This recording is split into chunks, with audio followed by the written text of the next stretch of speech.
Muy buenas tardes, hola. Esta es nuestra conversación número 2.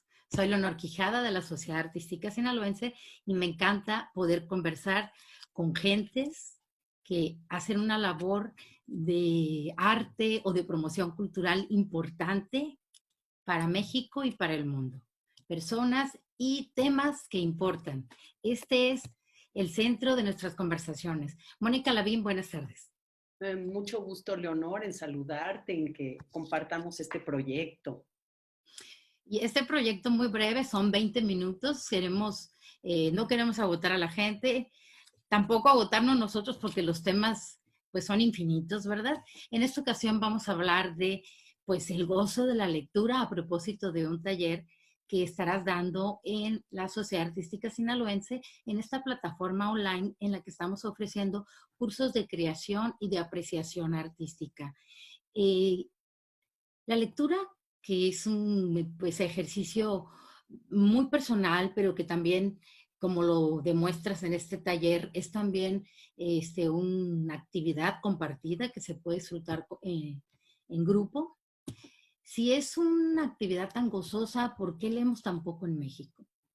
Ay, mira, esa es una buena pregunta. ¿Sabes qué? Primero porque para saber que la lectura es una actividad gozosa, hay que darle la oportunidad a los libros. Hay que permitir que te atrapen, que hagan lo suyo, que es seducirte, que es tomarte para ese mundo que proponen y llevarte a otro lado, a otra circunstancia, a otro espacio, con otros personajes y devolverte al mundo, ¿no? Porque para mí los libros tienen un poder mágico y devolverte al mundo transformado, que se conviertan en una experiencia más de tu propia vida. ¿Por qué leemos tan poco? Porque, mira, una es que se asocia el libro con aburrido, libro con intelectual, libro con que yo tengo que ser alguien muy ilustrado, a lo mejor para poder penetrar en ese código, a veces duro, acartonado a propósito del libro y el papel, que podría ser el libro. Pero el libro en realidad es gozo, el libro es otra experiencia de vida.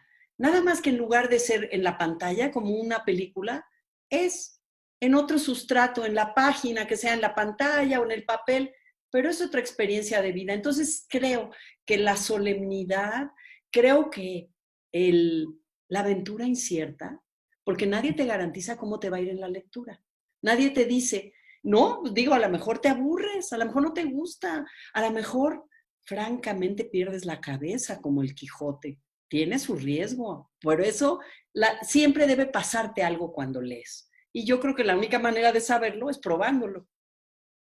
Mónica Lavín ha escrito más de 30 novelas, pues ha sido reconocida su literatura en habla hispana, una de las principales autoras, las más leídas, con grandes éxitos, dos de ellos que serán abordados en el taller de lectura que dará precisamente para las SAS, pero además de una treintena de novelas, pues habla de una gran lectora, ¿no? Porque no se puede escribir un libro o quizá una página si no se tienen vivencias y lecturas.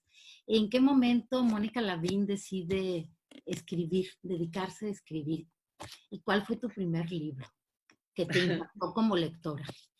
Voy a empezar por ahí. Voy a empezar por ahí, Leonor, porque yo creo que leer sirve para sobrevivir. Yo creo que leer es una tabla de salvación. Yo por lo menos lo viví en carne propia cuando a los 9 años me dio hepatitis. Por fortuna ya no hay hepatitis, pero hay vacuna. Estamos viviendo ahorita en una circunstancia en donde estamos esperando la vacuna, pero entonces había que encerrarse, meterte a tu cama, a una niña de 9 años, no tocar a nadie, porque es absolutamente contagiosa la hepatitis A, y aburrirte. Y gracias a que una tía, fíjate, yo ya leía, pero leía el cómics, que me parece, yo les debo a los cómics también el gusto lector. Yo leía a la pequeña Lulú y Archie y a Superman, y bueno, era una forma de lectura, pero el libro gordo, no era parte de mi vida todavía, hasta que la hepatitis, una tía que era lectora, me regaló 3 libros. Y yo después de un mes ya sabes, la tele empezaba tarde, empezaba a las 3:30 de la tarde con Telekinder. Y Las mañanas no sé cómo las pasaba, pero un día tomé el libro que se llama Robinson Crusoe, que es la historia de un náufrago, y era el primer libro que leía con solo la portada ilustrada, lo demás eran palabras, palabras, gordo. Y de repente, después de unas páginas, mi cama era una isla. Yo no era Mónica, yo era un náufrago. Yo tenía sed y hambre y quería que me salvaran y quería tener un amigo. Para mí esa fue la principal lección o la principal experiencia que me dejó esa novela, que así como yo extrañaba a mis amigas de la escuela y mis amigos, Robinson también estaba solo en su isla. Y cómo gocé cuando él encontró a Viernes. Alguien, aunque no hablaran el mismo idioma, alguien para compartir el peso del mundo, para reírse un ratito. Y entonces Robinson Crusoe para mí fue la tablita de salvación, porque entonces yo quería leer el libro y porque yo ya tenía otra vida, tenía la vida de un náufrago, era un hombre del siglo XVIII. Bueno, a partir de ahí dije, yo quiero que los libros me lleven a donde te llevan. Me volví lectora, no sabía entonces que iba a volverme escritora. A los 13 años me acuerdo que empezaba a escribir yo mis historias en un cuaderno escribe, porque ya me gustaba leer, si no, ¿cómo se te va a ocurrir escribir, no? Claro. Entonces ya hacía mis historias y se las leía sobre todo a mis amigas, porque casi era como novela por entregas. Nos juntábamos y les leía un capítulo, sí, y me decían, ¿y luego qué sigue? Y entonces yo empecé a sentir el gusto de que estuvieran conectadas con una historia, que quisieran saber qué va a pasar. Y entonces les volví a leer otro capítulo así de a mano, otro día, y las tenía como lectoras cautivas. Pero para mí era un juego, para mí era el juego de la imaginación. Todavía considero que la imaginación es esencial para un escritor, es desde luego, y que hay mucho de juego. También hay mucho de trabajo, desde luego. Claro. Pero no sabía que me iba a dedicar a ser escritora. Te digo, yo decía, pues, ¿de dónde salen los escritores? ¿Cómo se hace uno escritor? Como leía novelas de muertos, siempre creía yo que estaban muertos los escritores, que no había vivo, que no había uno contemporáneo. Y luego el boom de la literatura latinoamericana, que veíamos a Cortázar en la tele, que Neruda fue a México. O sea, Fuentes, están vivos, se puede ser escritor. Pero yo para entonces decidí ser bióloga y seguí escribiendo mis historias. Un día yendo a un taller de escritura, también mi maestro, que era un escritor argentino, me decía, créete, tienes que creerte escritora. Y un día me lo creí. Me aventé al vacío, porque sí es aventarse al vacío, porque yo ya era bióloga, tenía trabajo, me iba a ir a una maestría en Francia, ya sabía que quería vivir en Ensenada, tenía mi plan de vida. Pero mi pasión, mi verdadera pasión, estaba en la escritura. Y ¿Qué un edad día... tenías? ¿Qué edad tenías cuando haces pues, cuando te encuentras en este cruce y tomas la decisión y en qué momento de vida? Sí. Con hijos, etcétera, ¿no? Todavía no tenía hijos, todavía no estaba casada. Tenía 27 años, 27 o 28. Y ya trabajaba en un instituto, el Instituto de Ecología. Y fíjate que el director de ese instituto, un personaje muy interesante, Gonzalo Hafter, hijo del músico Rodolfo Hafter, me dijo, mira, como tú hablas inglés, también el inglés me ayudó, entonces me dijo, vente, vamos a ir a la reserva de la biosfera, que está en Durango, en el Bolsón de Mapimí. Porque como tú hablas inglés y van a venir periodistas de ciencia de otros países, yo quiero que tú los atiendas. Mira. Y pues ahí me voy en la avioneta, me acuerdo perfecto que volamos a Torreón y luego una avioneta que a mí me dan pánico y bajó en el terreno ahí con piedras y la reserva de la biosfera era en un lugar en un lugar maravilloso, cerca de la zona del silencio, en el desierto. Por eso yo creo que le tengo tanto amor al desierto, porque el desierto me dio la claridad.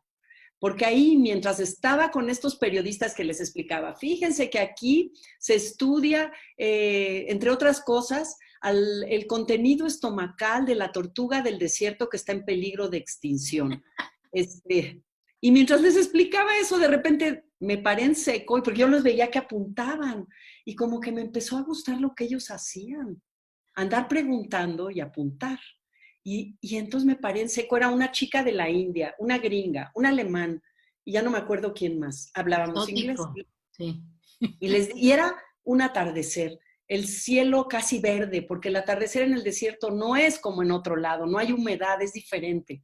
Y de repente en seco me paré y les dije, oigan, ¿ustedes qué harían si fuera yo? Porque me gusta escribir, pero soy bióloga y una de ellas me dijo, ¿de qué te vas a arrepentir a los 40 años? Ay, yo veía a los 40 años como, nunca me había hecho esa pregunta y dije, pero me entró esa pregunta, dije, yo de no haber escrito.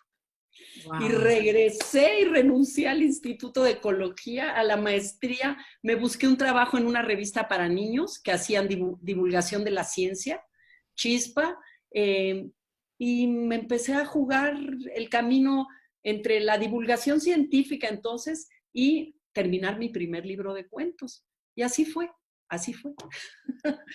Pero fíjate, ¿sabes qué sí ayudó? Mi pareja, con la que después me casé y tuve a mis hijas, era músico, pero Ah, había sido ingeniero y había renunciado a su trabajo por la sí, música.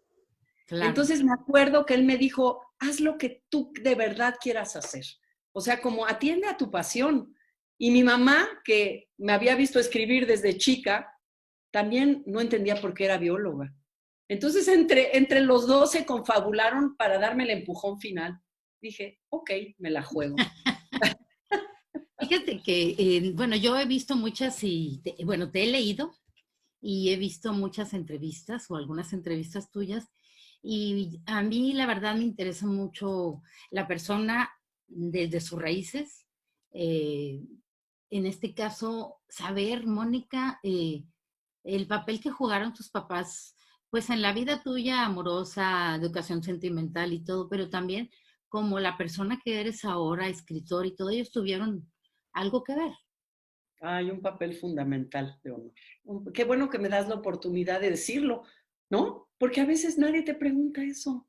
Y Sí, yo tengo muchas ganas de decirlo, porque mira, eh, mi madre, que era niña de la Guerra Civil Española, vino a los 5 años a México y, por cierto, mi abuela materna y mi abuelo paterno estuvieron en Los Mochis. Por eso yo también tengo una conexión con Sinaloa, porque mi abuelo, que vino de España, tuvo trabajo en el ingenio azucarero.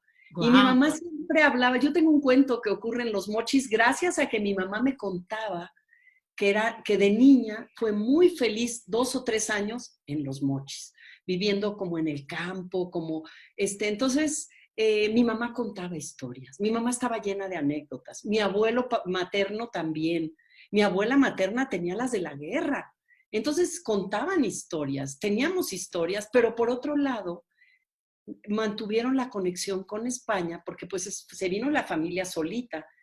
Los Sí. tíos de mi mamá le mandaban libros.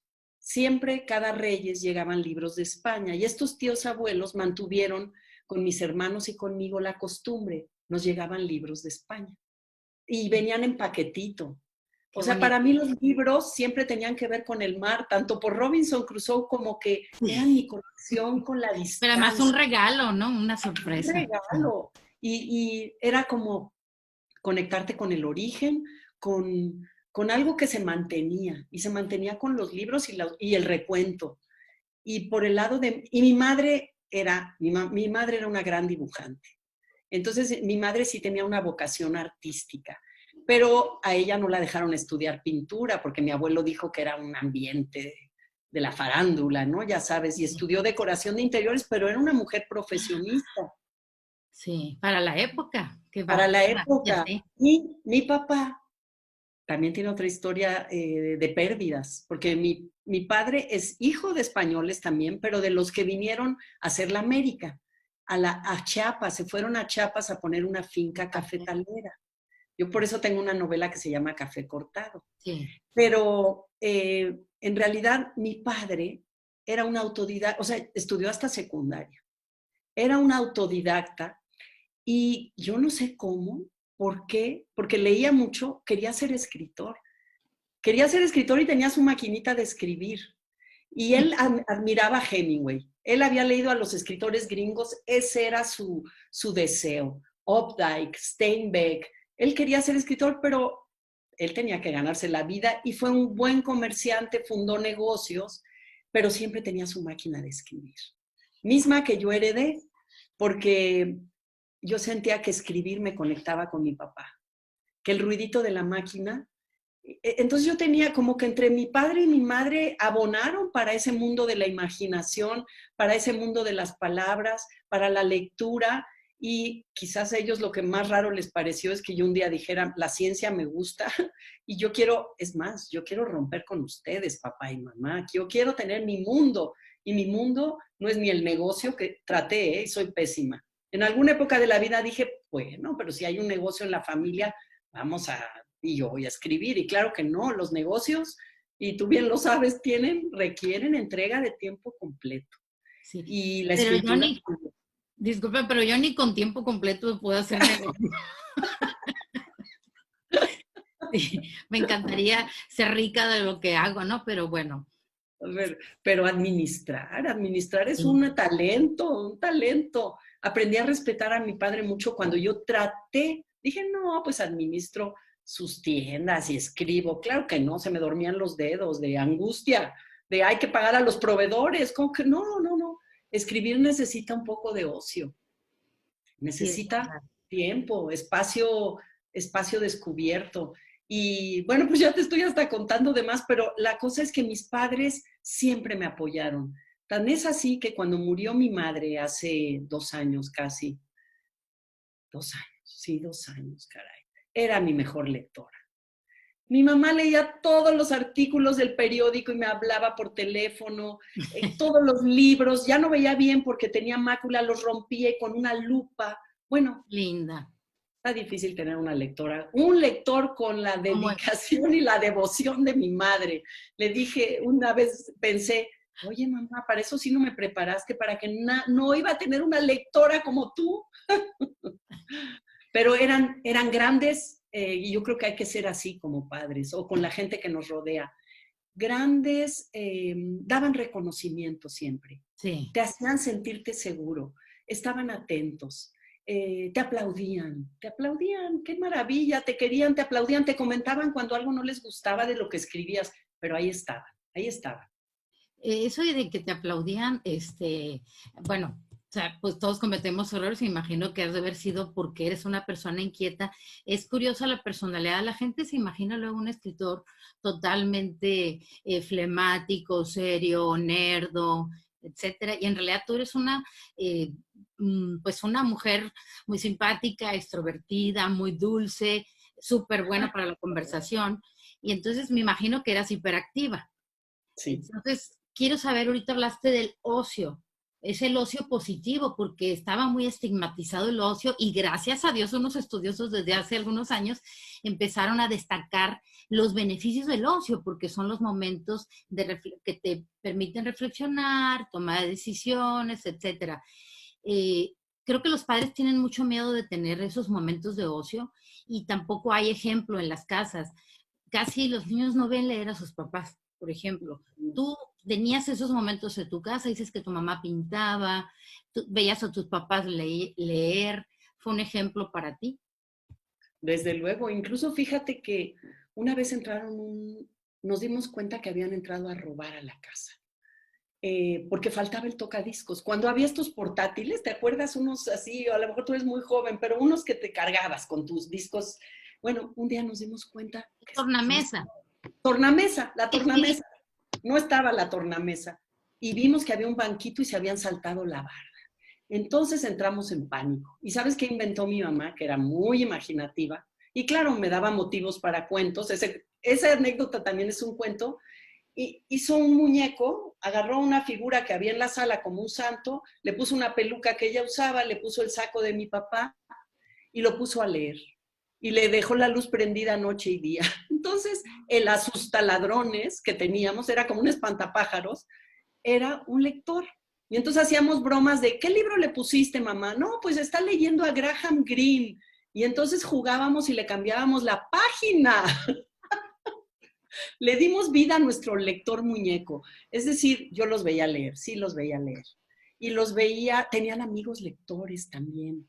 Amigos que iban los domingos más que ver familia, veíamos a sus amigos. Y sus amigos hablaban de libros. Había uno que era más joven que ellos, Martín Casillas, que fue el que me llevó a mi primer taller, porque él le gustaba escribir y yo tenía 16 años.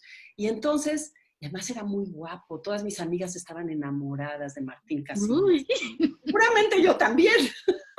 sí, qué padre. Pero era el tío guapo, lector y que quería ser escritor. Él me publicó en su revista que se llamaba Crónicas de la Vida Cultural de Coyoacán. Me invitó y me dijo, ¿a ti qué te gusta escribir? ¿De qué quieres escribir? ¿Y sabes de qué? Agarré de comida. Le dije, yo voy a escribir de los lugares de comer en Coyoacán.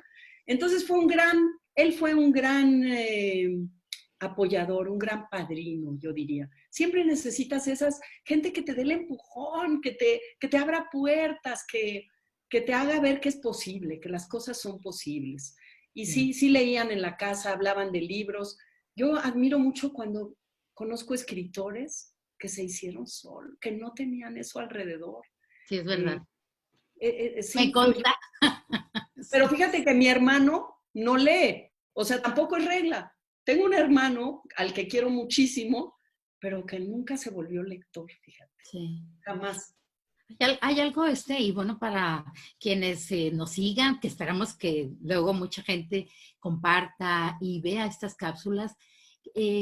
Cuando se habla de leer, hay a veces una confusión porque dicen, no, es que yo sí leo. Claro, todos tenemos la capacidad porque gracias a eso en la escuela nos dieron esa herramienta para el aprendizaje, pero, y leemos academia o de nuestros oficios, no sé, el periódico, etcétera. Pero cuando hablamos nosotros del gozo de leer, hablamos de literatura, el gozo de enterarnos de otras vidas, de viajar a través de los libros. Y bueno, esto es lo que Mónica va a promover y a invitarnos a hacer en el taller de lectura que vamos a ofrecer en la Sociedad Artística Sinaloense a partir del 16 de junio online por la plataforma de Zoom. Ya tenemos pues mucha gente inscrita. En realidad no es un grupo muy grande, es un grupo con el que ella puede conversar y atender, etcétera. Y hay personas que tienen la herramienta pero no saben manejar el Zoom. También se les entrena para eso. Y me gustaría nada más que nos dijeras las autoras que elegiste, un poco nada más qué es lo que va a pasar en este taller y que es la verdad, para las SAS, es parte de la cruzada y sí, hace mucho tiempo Elmer Mendoza estaba haciendo hace mucho él fomenta el hábito de la lectura, otro autor mexicano, él estaba haciendo un programa para la SEP, etcétera, y platicando con él dijimos, es que esto es una verdadera cruzada, porque es que se necesita así como un barrido y que todos se sumen, todos los autores, etcétera. Es como comer verduras, perdón. A los niños no les gustan las verduras, pero es buenísimo. Pero a los niños no les vas a explicar que se les va a crecer las uñas y que son muy buenos, etcétera. Las verduras son vida y entre más cumplan años, pues a lo mejor ya les gustan, etcétera. Entonces, la lectura es todo. Es capacidad de imaginación, de crear, es lenguaje, vocabulario, es evasión, es sobrevivencia, como dijo Mónica ahorita, son tablas de salvación. Y ahorita, en tiempos de pandemia, como en la hepatitis de Mónica, pues qué mejor, ¿verdad?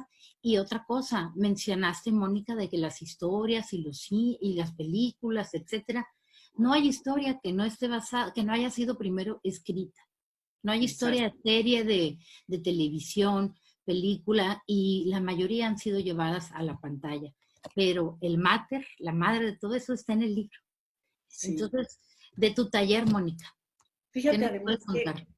qué sencillo es que solo es la palabra y un vehículo, ¿no? Una superficie para que la palabra exista. Con eso tan sencillo, con eso tan aparentemente pequeño, ¿cómo puede inflarse un mundo, no nada más externo, no nada más por dónde nos van a llevar los libros, sino un mundo interno que va a poder mirarse ahí, que va a poder respirar de otra manera, que va a poder creo que comprender. Creo que la lectura es un arma de comprensión, no solamente de viaje, sino de comprensión, de gozo, de asombro. Entonces, le pusimos al taller Ellas Cuentan, porque queremos acercar a los lectores a escritura, a novelas de mujeres. ¿Por qué? Porque quizás han sido menos visibles, hemos sido menos visibles, pero no son textos donde los protagonistas todos sean mujeres, no, sino los escritores escribimos de la condición humana, de todo lo que compete a lo humano, ¿no? Y a veces nuestros personajes son hombres, mujeres, tenemos muchas preguntas. Y yo quiero que los lectores se vuelvan estos cómplices de las novelas que vamos a compartir para que desaten sus preguntas, para que las hagamos en grupo o se las hagan a sí mismos. Se trata sobre todo de resaltar la importancia de compartir la experiencia lectora, de que el libro va más allá de los bordes. Entonces escogí a varias autoras, Virginia Woolf porque es una piedra angular y vamos a ver qué hizo esta mujer de los años 20 del siglo pasado que tenga que ver con lo que se escribe y se lee ahora. Entonces escogí una novela donde muchas cosas que ahora nos parecen naturales, que tienen que ver con el manejo del tiempo y casi de la cámara, no eran tan naturales en la escritura. Entonces escogí obras de Virginia Woolf, Rosa Montero, que es muy experimental en sus maneras también de acercarse a la narrativa, y esta novela en particular de ella tiene que ver con su vida personal, porque eso siempre se pregunta el lector, ¿qué tanto hay del autor en la novela? Rosa Montero aquí lo hace explícito y vamos a reflexionar sobre ello y seguramente cada quien se va a acomodar esa novela a su propia vida. Y vamos a ver a una autora mexicana que maneja el humor de manera espectacular como es Ana García Bergua, con su novela Fuego 20 y otras más, porque la idea es que leemos una novela de estas autoras, pero a lo mejor se abren los deseos de leerlas en otras novelas, ¿no? Porque un libro debe llevar a otro libro. Es como andar por las piedritas de un río que no se para. Y vamos a leer a Gioconda Belli, nicaragüense, poeta que maneja entonces la prosa como líquido, como algo muy sensual también, muy sensual. Nos va a contar una historia, de esas historias de fundación, que también tiene que ver con una Rosario Castellanos que nos lleva a Chiapas, a su natal Chiapas. Y pues también me van a leer a mí, porque va a haber dos novelas, Yo la Peor y la más reciente, Todo sobre Nosotras, y van a tener la oportunidad de preguntarme, de saber de la cocina de la escritura, qué decisiones, porque escribir es tomar decisiones. Y entonces el que yo sea una escritora que conduzca este taller, permite que yo también les hable de las autoras y las decisiones que tomaron como escritoras, en qué momento de su vida estaban, qué retos se propusieron, por qué sobreviven las novelas, qué siguen haciéndole a los lectores, porque es para lectores, no lectoras, lectores. Lectores simplemente yo creo que tendrían que tener de 16 para arriba para que les interese. Muy bien. Y es la única condición, ¿no? Simplemente porque, sí, lo único que se necesita es tener entusiasmo lector y tener espíritu de aventura. La lectura es, vámonos a arriesgar, vamos a ver cómo nos va con este libro, pero en la dinámica pensamos, como es semanal este taller, va a haber quien tenga la responsabilidad, quienes de acabar una novela para transmitir ciertas cosas que yo voy a apuntalar, que yo voy a abundar en ellas, y los demás, ojalá les dé tiempo a todos de leer todas las novelas, pero si no, no importa. No importa, se asoman, se siguen con una. Vamos a tener a Andurati Roy, esta escritora de la India, El Dios de las pequeñas cosas. Van a ver qué novela y qué tanto significa compartir la aventura de leer. No es lo mismo leer en solitario. No, hay que leer en solitario, pero después el conversar, el trabajar colectivamente magnifica la experiencia lectora. Vamos a exprimir los libros como si fueran naranjas y vamos a ver qué tanto hay de ellos en nosotros, qué tanto de esos libros se quedan puestos y cómo ya no somos los mismos después de leer ciertos libros. Sí, y bueno, la experiencia humana que cada uno de los libros ofrece a través de sus personajes, Los libros que Mónica ha propuesto nos llevan a Inglaterra, nos llevan a España, nos llevan a la India y por supuesto al universo de Yoconda Belli, la nicaragüense. Y bueno, además de felicitarte, nos llevan a México, gracias a Rosario Castellanos, a Ana García Bergua y por supuesto a Mónica Lavín. Esa era la condición para que ella diera este taller que gracias a Dios aceptó, tenerla para comentar, que compartiera con sus lectores algunas de sus novelas y en este caso, pues una de ellas que ha sido un parteaguas, que es la novela de Yo la Peor y que tiene como personaje a Sor Juana Inés de la Cruz y incluso más bien al mundo, al universo femenino alrededor de Sor Juana Inés de la Cruz, ¿no? A mí ya me entró hasta el calor con los temas que estamos en Culiacán y está haciendo mucho calor. No puedo prender el aire porque suena, ¿verdad? Aquí en el Claro. Zoom.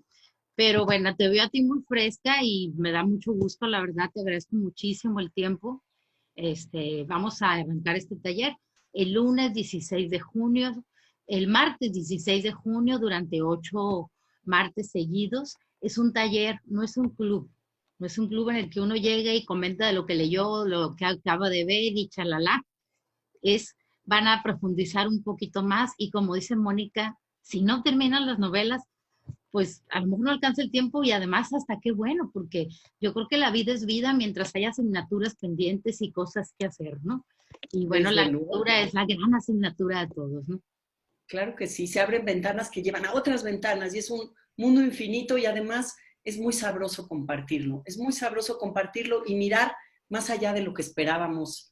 Sí, es asombrarnos y Mónica, asombrarnos sí, juntos. perdón, Mónica, ya me voy a acostumbrar a entrevistarnos así. Mónica, de comentarte en nada más, nos gustaría que nos compartieras el cuento que escribiste sobre los mochis.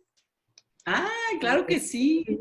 No quiero ser regionalista, ¿verdad? Porque el alcance de esto es internacional y así es nuestra aspiración. Todo mundo que de lengua hispana puede tomar este taller. Ya tenemos inscritos de varios estados. Pero para Mónica le quiero pedir que nos comparta eso, agradecerle un artículo maravilloso y todos los artículos que escribes en el periódico El Universal para que le digas a la gente qué día, pero agradecerle en particular uno que escribió hace tiempo sobre el jardín botánico y toda esa percepción que a ella le despertó y le provocó un artículo maravilloso. Te lo agradecemos porque es una de nuestras grandes joyas. Ay, yo siempre digo, vayan a Culiacán. O sea, yo ando asusando a la gente y cuando se pueda, se acabe esto, pues yo también quiero volver. Sí, Sí, bueno, sí, gracias, gracias, Leonor, por pues, lo que vale la pena decir es porque ahí está para decir de ello, ¿no? y de esto Sí. se tratan estas cápsulas, de hablar de temas que valen la pena compartir. Muchísimas gracias. Espero haber estado a la altura de la gran conversadora que tú eres. Te mando un Ay, beso. Leonor. Claro que sí. Yo también te mando un beso y felicito que existe esta posibilidad. Hasta luego. Gracias.